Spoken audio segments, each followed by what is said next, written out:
So in this video, we'll be looking at autonomy and ownership. So what does it mean to be autonomous? An autonomous person is somebody that likes to direct their own life. They like to be independent and self-driven. In other words, an autonomous person wants to live independently but also take responsibility.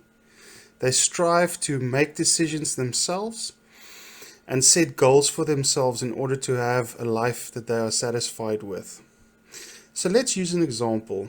For many of you who's graduating, you might stand before the choice of either looking for a job or starting your own business. Someone who's autonomous will make that decision and be satisfied with the consequences of that decision. For example, somebody who likes to work for themselves, who doesn't want to work for a boss, would easily make the decision to start their own business. Obviously, starting your own business can be very tough, but a person who is autonomous will make that decision and live with the consequences of that decision. Let's look at it from another perspective. Somebody who is autonomous might be under a lot of pressure from their family to rather look for a job than starting their own business. Once again, somebody that's self-driven and wants to be satisfied with their life would go against their family and start their own business in any case. Once again, as I said, this is somebody who wants to shape their own life and be satisfied with it. In other words, at its core, someone who's autonomous realizes that the decision they make is up to them. They're the only one that can make the decision. And it starts with making basic decisions. For example, having breakfast or not. Or you decided to watch this video today or not. As the old saying goes, everyday choices determines destiny. And so it is up to you to shape or drive your life in whichever direction you choose. People that are autonomous or self-directed also makes decisions based on their principles and values. They will listen to the advice of others, but at the end of the day, they realize that they are the ones that have to make the decision. So mindset is very important when it comes to autonomy. Whether you have a positive or a negative mindset can influence the decisions that you make in life. For example, somebody with a negative mindset would have a lack of motivation, self-doubt. They tend to blame themselves and feel guilty, which can lead to unhealthy life choices. The opposite is obviously also true. Somebody with a positive mindset would be highly motivated, and that could lead to positive self-belief.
So what motivates your choices in life?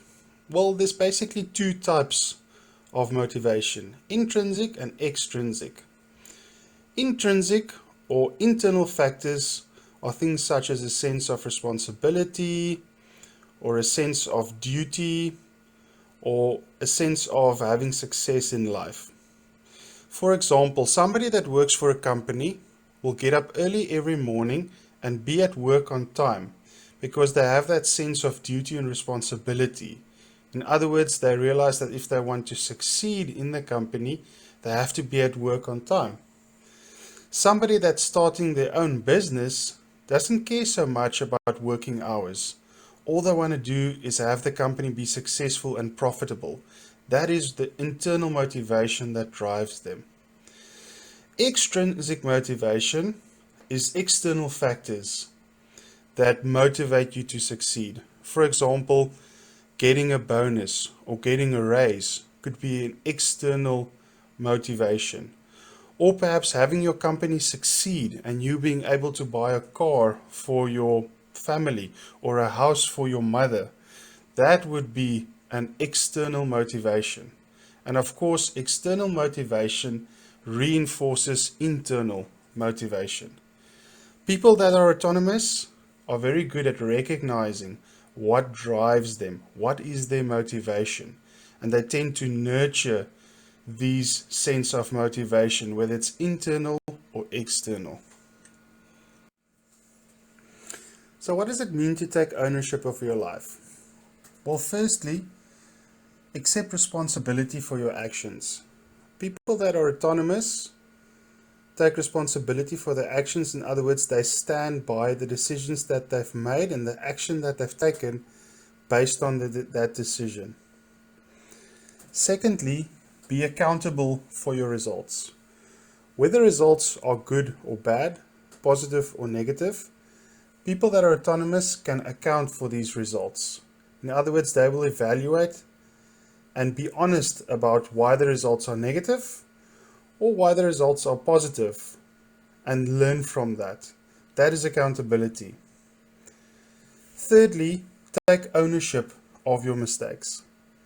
Somebody that's autonomous will always acknowledge when they have made a mistake and take ownership of that mistake and try to fix the mistake.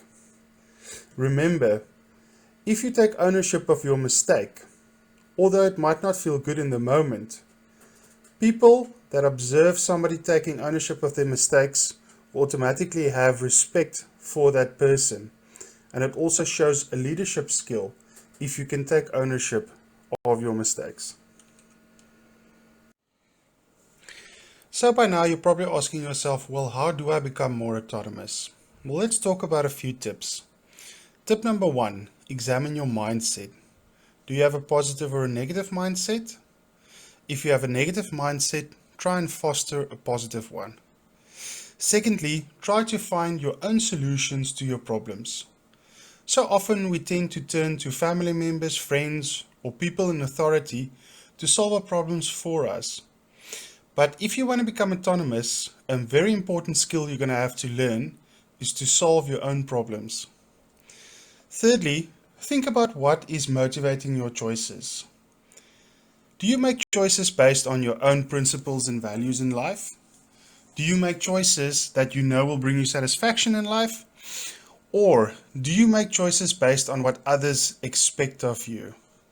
This is very important realization to make, because somebody who's autonomous will always make decisions, as we've discussed, based on their own principles and values and that which brings them satisfaction in life. The fourth tip is set personal goals in different areas of your life. Somebody who's autonomous will always try and better themselves. And the way that we better ourselves is by setting personal goals and trying to reach those goals. Now, this goes hand in hand with the last tip, identifying practical steps on how to reach your goals. So our brain doesn't work on vague instructions or vague goals. So for example, if your goal is to go and find a job, just by saying to yourself, well, my goal is to find a job, isn't good enough. You have to identify practical steps in how you will reach those goals. So for example, if you say to yourself, well, I'm going to look for a job next year, that is too vague for your brain. But if you say to yourself, I'm going to spend next year from Monday to Wednesday, 3 hours a day on the internet looking for a job, that is a very practical step that you're taking in order to reach your goals. And your brain will respond much more positively to that, and you'll find it easier to actually do that, to engage in the behavior of looking for a job. I hope you guys have enjoyed this video, and I look forward to seeing you in the next one.